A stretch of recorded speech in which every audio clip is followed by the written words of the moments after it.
This is the most iconic scene from the movie Fight Club. I felt sorry for guys packed into gyms, trying to look like how Calvin Klein and Tommy Hilfiger said they should. That what a man looks like? Self-improvement is masturbation. Now self-destruction. The protagonist's point is that today there's countless people who are ready to prey on your insecurities to sell you a dream of a life that can never exist.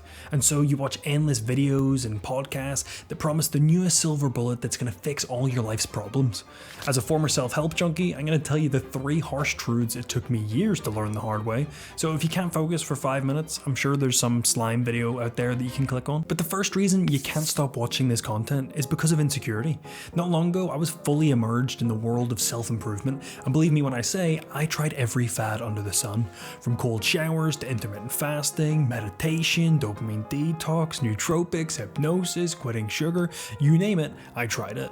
At the rate I was going, I was this close to trying perineum sunning. Not really, but you get my point. The reason I was doing all this was honestly because of a feeling of inadequacy. So when someone comes along and they tell you that they have the answers, you're gonna listen. The problem is when these people make money from you watching, they're incentivized to keep you in this space where you need help, and it's not hard for them to keep exploiting that feeling either because of a little thing called hedonic adaptation.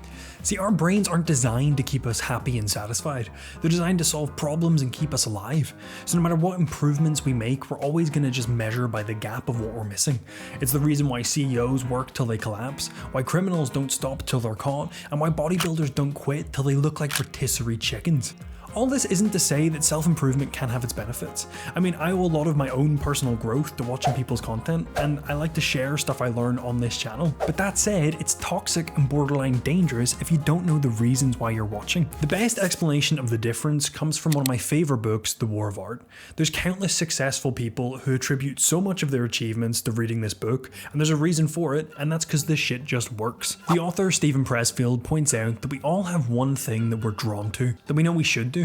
Whether it's create the business, start that diet, ask the girl out, it's the things we feel called to do but we put off because this resistance gets in the way. And as a way of avoiding doing these things, we delude ourselves into thinking all these meaningless tasks are somehow getting us closer to our goals. The harsh truth is that cold showers aren't going to grow your business.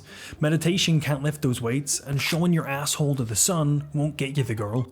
At least, not the type of girl you'd want. However, what will get you all those things is leaving a like on this video. I procrastinated like this for the longest time. We're talking years. And I had my laundry list of activities that I was doing that was really just me procrastinating starting this channel. Because I convinced myself that I was sharpening my axe and it would make me so much better when I started, which if you couldn't tell, is total bullshit. I know someone else who wanted to quit smoking really bad, nasty habit, didn't like it. And they applied so much discipline in trying to fix it in all these different ways by doing 20,000 steps a day and cold plunges and meditation and everything else. And the thing is, they could have just got 95% of the benefits from just focusing on quitting. And that's the other real sinister part of the self-help industry. And that's because it's got a diagnosis problem. The 80-20 principle shows that 20% of your actions will result in 80% of the outcomes. You only wear 20% of clothes 80% of the time, and most people eat the same 7 meals altogether. So watching self-improvement content can be useful, but watching every video is like walking into a doctor's office with a bleeding hand and taking every pill in sight to fix it. You need to identify what your problem is and the best way to fix it, and even if the problem needs to be fixed in the first place. And here is a framework that I created to do just that. So first, you want to identify what your insecurity is that's driving your behavior. And next, you want to decide if it's a good insecurity to have. I mean, I would probably be pretty insecure if I stopped wiping my ass, and I'm not mad about that. And third, if it is an insecurity you want to get rid of, what's the highest leverage thing you can do to get rid of it? And that is it. If you like this video and you want to see more Quasimodo lookalikes in your homepage, make sure to subscribe, and I will see you for the next one. Bye. Just do it! Don't let your dreams be dreams. Yesterday, you said tomorrow. So just do it! Make your dreams come true!